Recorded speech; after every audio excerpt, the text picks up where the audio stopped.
हम एक कार्यक्रम कर रहे हैं मोदी जी, न्यूज 18 इंडिया का वो कार्यक्रम है मोदी वतन मुसलमान।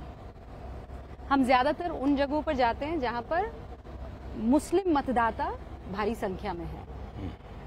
पहले आलम अलग था और आज की तारीख में मैं आपको पूरी गंभीरता से और संजीदगी से कह सकती हूं कि ऐसे ऐसे मुसलमान आगे आते हैं जो आपके लिए जान दे सकते हैं। और एक उनका वाक्य है, ना दूरी है ना खाई है, मोदी हमारा भाई है, बड़ा जोर शोर से ऐसे करते हुए नजर आते हैं।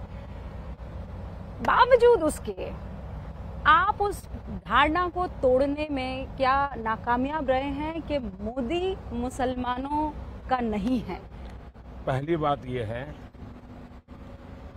कि ये मुद्दा मुसलमान का नहीं है।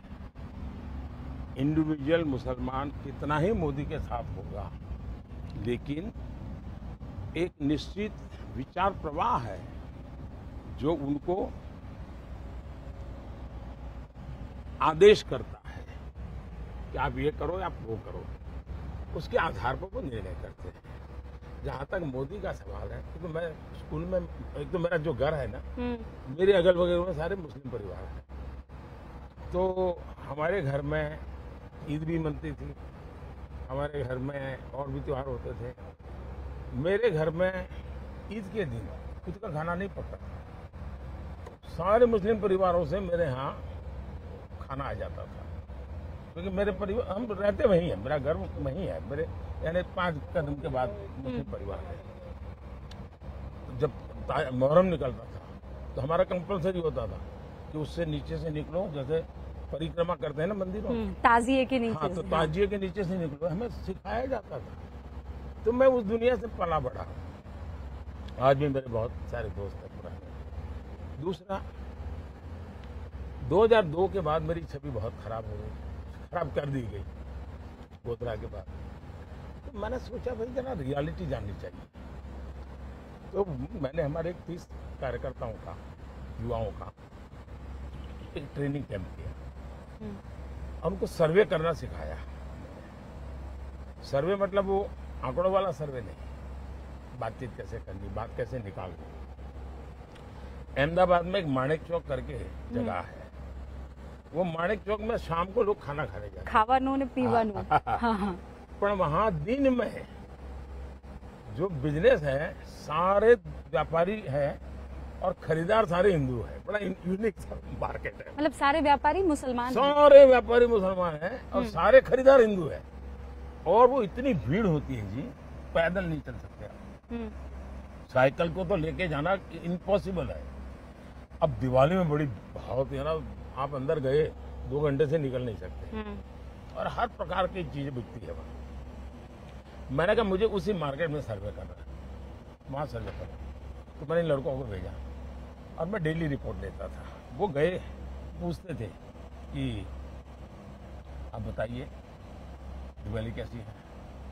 नहीं यार, दिवाली बहुत अच्छी है। ये मैं 2002 की बात कर रहा हूँ। हाँ, मैं अभी आपसे पूछने वाली थी। 2002 की बात कर रहा हूँ। अच्छा। तो बोले दिवाली बहुत अच्छी है। फिर वो कहता था, उसको जरा चुभने के लिए वो कहता था, लेकिन मोदी बैठा है यार, दिवाली हे मोदी का नाम मतलब। ये बच्चा होता था उनका, बोले इसकी माँ सुनेगी ना तो मुझे रात को खाना नहीं देगी। बोले क्यों? अरे बोली मोदी नहीं आया ना तब तक ये स्कूल नहीं जाता था। बोले मोदी आया तो स्कूल जा रहा है। ये दिवाली की छुट्टियां हैं तो मेरे यहाँ दुकान पे मेरी मदद कर रहा है। बोले पहले कभी दुकान पे नहीं आता था। बोले मेरा सर फूट जाता था। बोले उसकी माँ इतनी खुश है कि मेरे बच्चे सब, उनका जीवन बन रहा है। तो बोले मोदी के खिलाफ मेरे अगर में मत बोलो। बोले और करीब करीब 90% दुकान वालों का तर्क अलग अलग होंगे, यही जवाब था। दूसरा, मुझे कुछ महिला एक बार मिल आई, मुस्लिम महिला, तो बड़ी बधाई दे रही थी, फिर कुछ अपेक्षाएं लेकर के आई थी। मैं क्या बधाई? बोले वो जुहापुरा की थी, और जुहापुरा वो है, मैं गई हूँ जुहापुरा, जहाँ करीब 3-4 लाख मुसलमान का एक गेटोस है।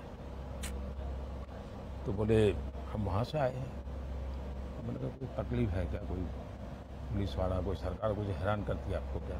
नहीं नहीं बोले साहब, हम तो आपके अभिनंदन करने आए हैं और कुछ काम लेके आए। तो क्या बताइए? बोले आपने बिजली का काम किया ना, बहुत अच्छा किया।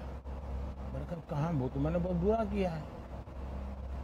मैंने कहा मैंने 35 किलोमीटर केबल, उस इलाके 35 किलोमीटर केबल उखाड़ के फेंक दिया है, और वहां कोई सरकारी आदमी नहीं जा पाता था। बोले साहब वही अच्छा काम किया है। मैंने कहा कैसे? मैंने तो बिजली काट दी, मैंने तो केबल काट दिए। बोले नहीं साहब, हमारे यहाँ आपका तो एक बोले बिजली मंत्री है, हाँ। हमारे यहाँ हर मोहल्ले में बिजली मंत्री है, और बोले बिजली दे करके वो हमसे पेमेंट लेते थे, केबल उनके थे। बोले सरकार की बिजली चोरी करके हमको बेचते थे और हमारे पैसे बहुत जाते थे।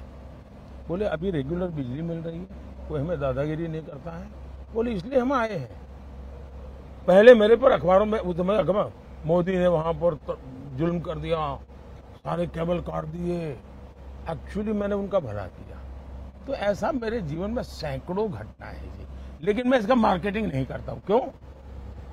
मेरा पहले से मंत्र रहा है सबका साथ सबका विकास। मैं वोट बैंक के लिए काम नहीं करता हूं, और जो गलत है वो सब मैं गलत कह के रहूंगा।